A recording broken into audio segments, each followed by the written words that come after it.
So The Last of Us Part 2 Remastered is only days away at this point, and I know a lot of people, myself included, are very, very excited for it. So today, as I do for every launch that we cover here on the channel, I wanted to go over everything you need to know about The Last of Us Part 2 Remastered. Now, to get the boring or more obvious stuff out of the way first, the game is launching exclusively on the PS5, so it won't be available for the PS4, and obviously it is a PlayStation exclusive, so it kind of goes without saying it also won't be available on the Xbox or the Switch. Now, it will be pretty much a full price game if you don't own the game. I don't believe it is $70, but I think it is essentially a full price game. However, if you do already own The Last of Us Part 2, then you can simply upgrade this to the remaster for only $10, which is actually pretty neat. However, the only downside to this is that, as far as I know anyway, if you want to do that, you have to actually wait until the game has launched to upgrade it that way, because if you go to the store now and try and pre-order it, which I did the other day, it does just say that it is full price, even though I do own the game. So I believe on the actual 19th, you will be able to download it for $10, whereas you can't actually pre-order it now for $10, if that makes sense. Now, getting into the more nitty gritty, the main thing that comes with obviously every remaster is the graphical enhancements. Now, it's kind of a weird situation because The Last of Us Part 2 only came out in 2020. It only came out,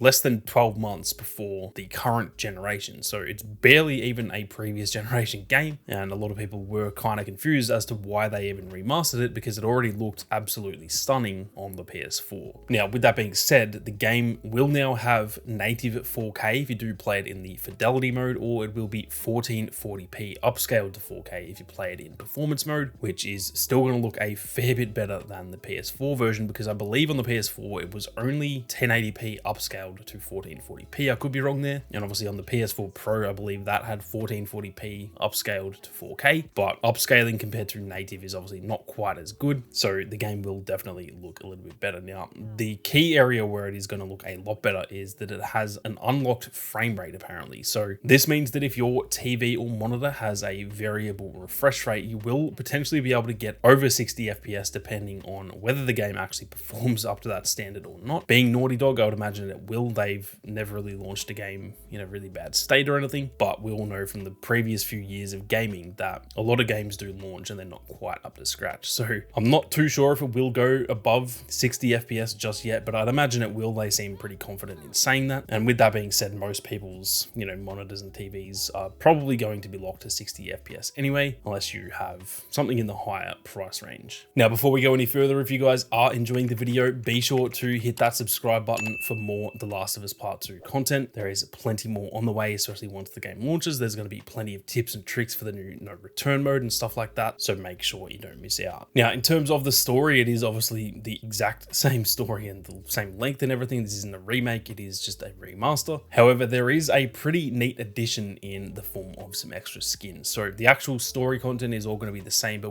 we'll now be able to change skins depending on the character that we're playing. This is obviously nothing major in the grand scheme of things. It's not going to change the gameplay or drastically improve the game or anything, but it is still cool for those of us who do enjoy customization. It kind of gives us something a little bit different to look at than just wearing the same clothes throughout the entire game. Now, this isn't part of the actual storyline, but I guess somewhat of an addition to the storyline is the lost levels that are being added to the game. Now, it seems like we're going to get a bunch of extra missions that weren't in the first game. This is all stuff that was pretty much planned to be implemented, but then they stopped for multiple reasons. Either it maybe didn't fit the story, or it was too ambitious, for example, making this version of the game almost like the director's cut of the original game. The only difference being that these missions aren't implemented into the main storyline. They are going to be accessible through the menu, so it isn't quite the same as a director's cut, but we're going to get to see some stuff that was pretty much left on the cutting room floor. Now, these lost levels also come with some commentary from Neil Druckmann himself, and I believe Troy Baker, Ashley Johnson, and Laura Bailey, who, for those who don't know, played Joel, Ellie, and Abby respectively.